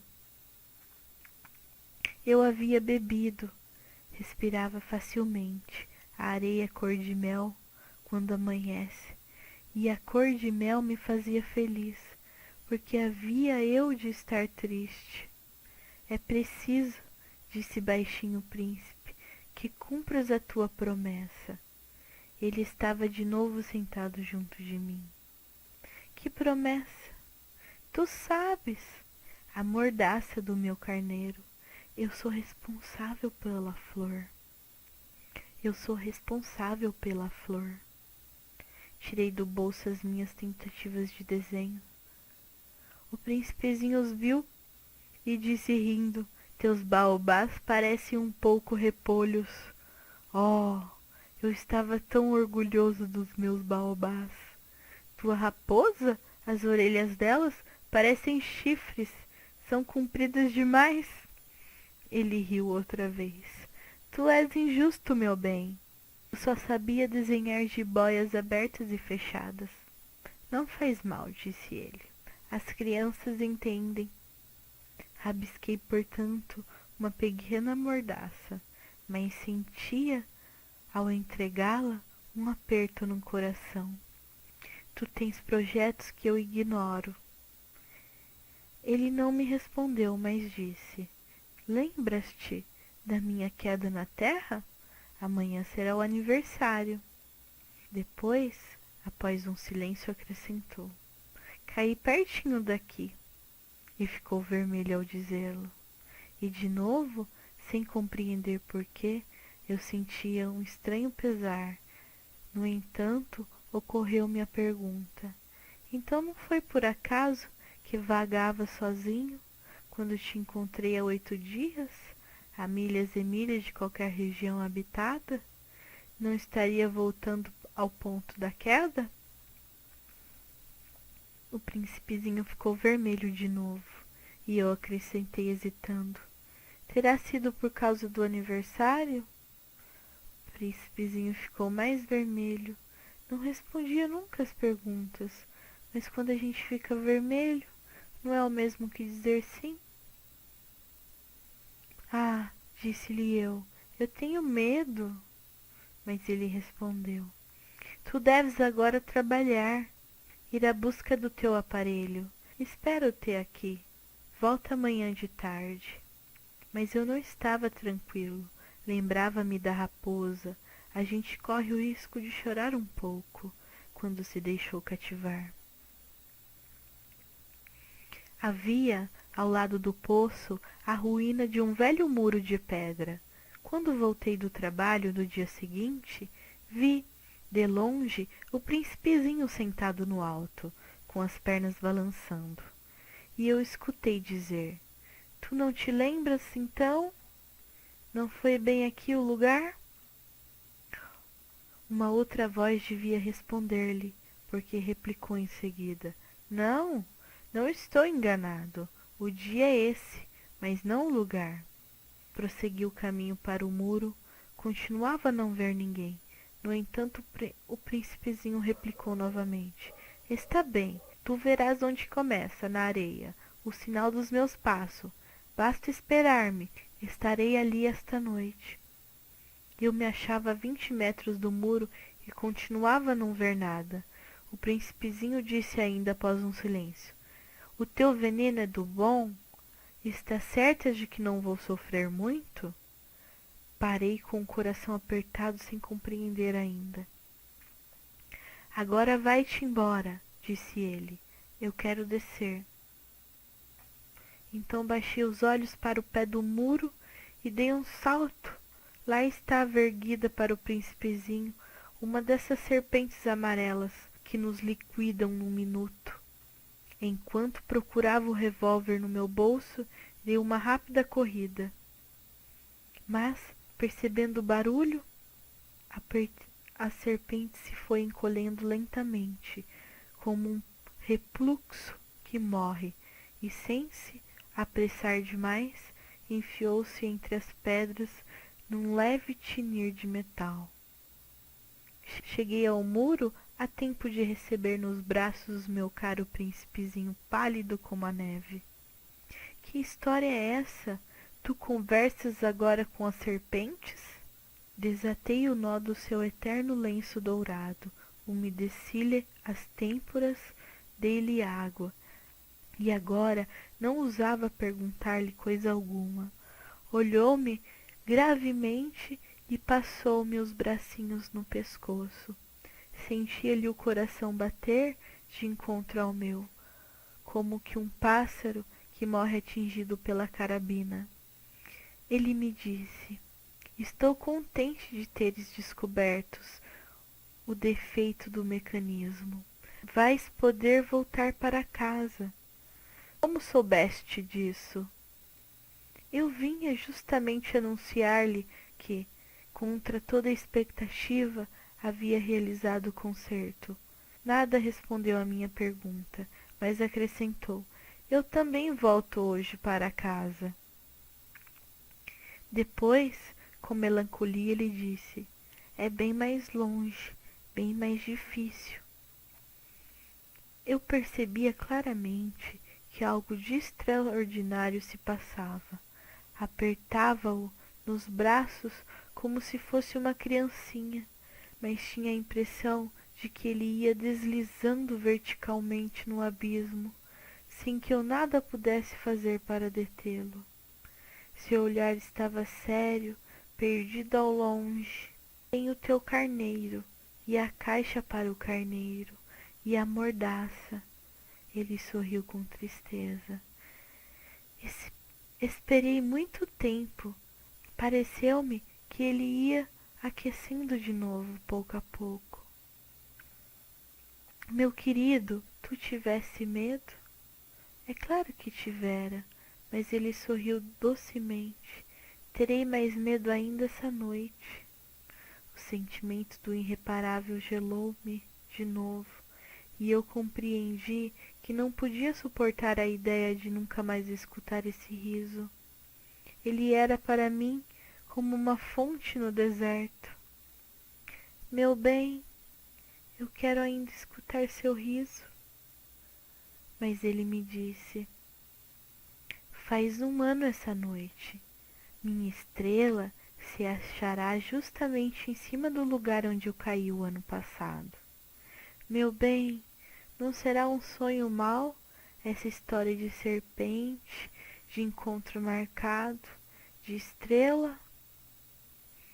Mas não respondeu à minha pergunta e disse: o que é importante a gente não vê. A gente não vê. Será como a flor? Se tu amas uma flor que se acha numa estrela, é doce de noite olhar o céu. Todas as estrelas estão floridas. Todas as estrelas estão floridas. Será como a água, aquela que me deste, parecia música por causa da roldana e da corda. Lembras-te como era boa? Lembro-me. Tu olharás de noite as estrelas. Onde eu moro é muito pequeno para que eu possa te mostrar onde se encontra a minha. É melhor assim. Minha estrela será então qualquer das estrelas. Gostará de olhar para todas elas. Serão todas tuas amigas. E depois eu vou fazer-te um presente. Ele riu outra vez.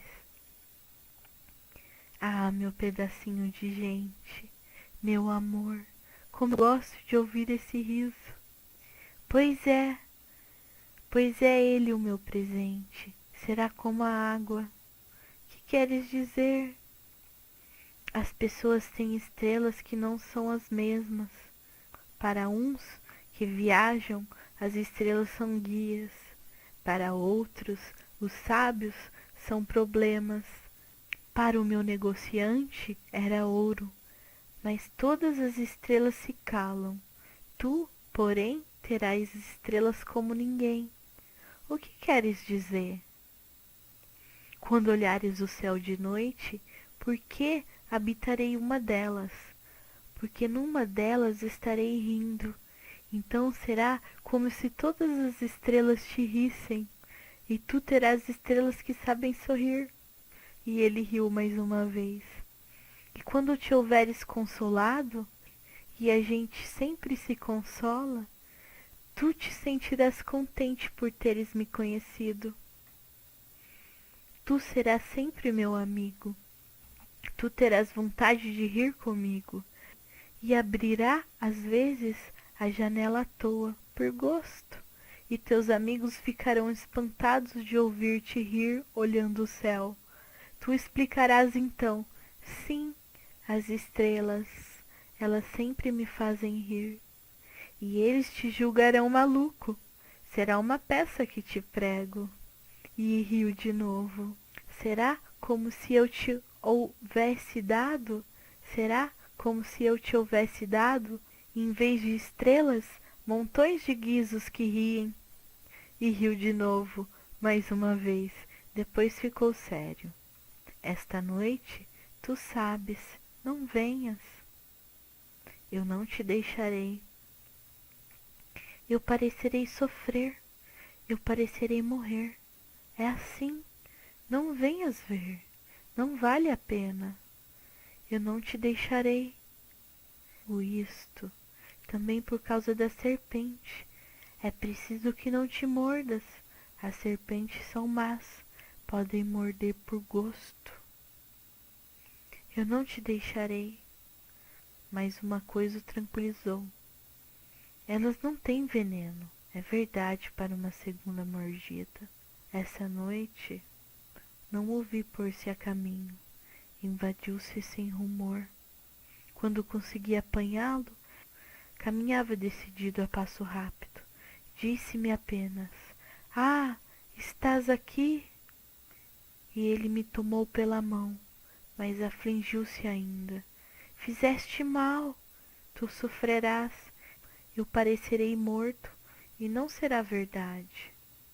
Eu me calava. "Mas será uma velha casca abandonada. Uma casca de árvore não é triste. Tu compreendes? É longe demais. Eu não posso carregar este corpo. É muito pesado." E eu me calava. Perdeu um pouco da coragem, mas fez ainda um esforço. "Será bonito, sabes? Eu também olharei as estrelas. Todas as estrelas serão poços com uma roldana enferrujada. Todas as estrelas me darão de beber." Eu me calava. "Será tão divertido. Tu terás 500 milhões de guizos e eu terei 500 milhões de fontes." E ele se calou também porque estava chorando. "É aqui. Deixa-me dar um passo sozinho." E sentou-se porque tinha medo. Disse ainda: "Tu sabes, minha flor, eu sou responsável por ela. Ela é tão frágil, tão ingênua. Tem 4 espinhos que de nada pode defendê-la do mundo." Eu sentei-me também, pois não podia mais ficar em pé. Ele disse: "Pronto, acabou." Hesitou ainda um pouco, depois se ergueu. Deu um passo, eu não podia mover-me. Houve apenas um clarão amarelo perto de sua perna. Permaneceu por um instante imóvel, não gritou. Tombou devagarinho como uma árvore tomba. Nem fez sequer barulho, por causa da areia. E agora, certamente, já se vão 6 anos. Jamais contar essa história. Os camaradas ficaram contentes de me ver são e salvo. Eu estava triste, mas dizia: "É o cansaço." Agora já me consolei um pouco, mas não de todo. Sei que ele voltou ao seu planeta, pois ao raiar do dia não lhe encontrei o corpo. Não era um corpo tão pesado assim. E gosto, à noite, de escutar as estrelas. 500 milhões de guizos. Mas ei que sucede uma coisa extraordinária. Na mordaça que desenhei para o príncipezinho, esqueci de juntar a correia. Não poderá jamais prendê-la no carneiro. E eu pergunto então, que se terá passado no planeta? Pode bem ser que o carneiro tenha comido a flor. Ora, eu penso, certamente que não. O príncipezinho encerra a flor todas as noites na redoma de vidro e vigia bem o carneiro. Então eu me sinto feliz, e todas as estrelas riem docemente. Ora, eu digo, uma vez ou outra a gente se distrai, e basta isso. Esqueceu uma noite a redoma de vidro, ou o carneiro saiu de mansinho sem que fosse notado. Então todos os guizos se transformam todos em lágrimas. Eis aí um mistério bem grande. Para vocês que amam também o príncipezinho, como para mim, todo o universo muda de sentido. Se num lugar que não sabemos onde, Um carneiro que não conhecemos comeu ou não a rosa? Olhem o céu, perguntem, terá ou não terá o carneiro comido a flor? E verão como tudo fica diferente. E nenhuma pessoa grande jamais compreenderá que isso tenha tanta importância. Esta é, para mim, a mais bela paisagem do mundo e também a mais triste. É a mesma da página precedente, mas desenhei-a de novo para mostrá-la bem. Foi aqui que o príncipezinho apareceu na terra e desapareceu depois. Olhem atentamente esta página, para que estejam certos de reconhecê-la. Se viajarem um dia na África, através do deserto, e se acontecer passarem por ali, eu lhes suplico que não tenham pressa e esperem um pouco, bem debaixo da estrela.